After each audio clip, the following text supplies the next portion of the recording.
अस्सलाम वालेकुम। एक आलिम ने एक बुढ़िया को चरखा काटते देख कर फरमाया, ए बुढ़िया, सारी उम्र चरखा ही काटता है या कुछ अपने खुदा की पहचान भी की?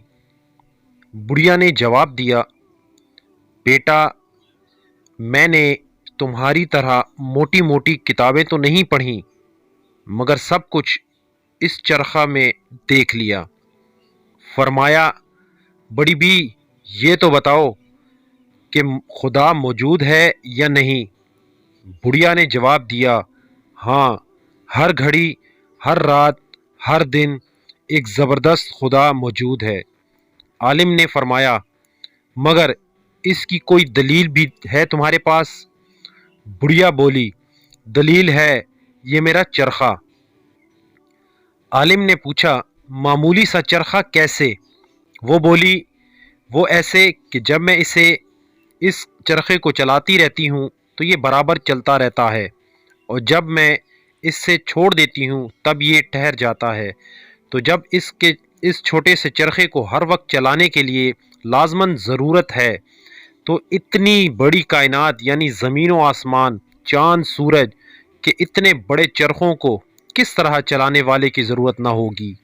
बस जिस तरह मेरे काठ के चरखे को एक चलाने वाला चाहिए, इसी तरह ज़मीन और आसमान के चरखे को भी एक चलाने वाला चाहिए। जब तक वो चलाता रहेगा, ये सब चरखे चलते रहेंगे, और जब वो छोड़ देगा तो ये ठहर जाएंगे।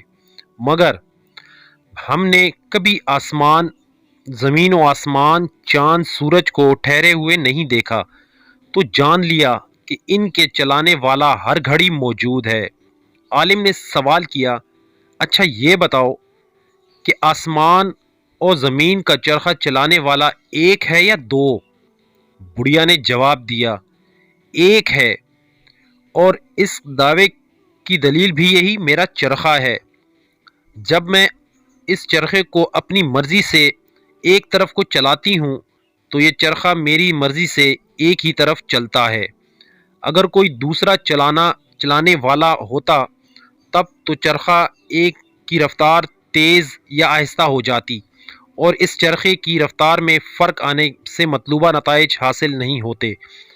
यानी अगर कोई दूसरा सरीहन मेरी मर्ज़ी के ख़िलाफ़ और मेरे चलाने की मुखालिफ हुज्जत पर चलता तो ये चरखा चलते चलते ठहर जाता, मगर ऐसा कभी नहीं हुआ, इस वजह से कि कोई दूसरा चलाने वाला है ही नहीं।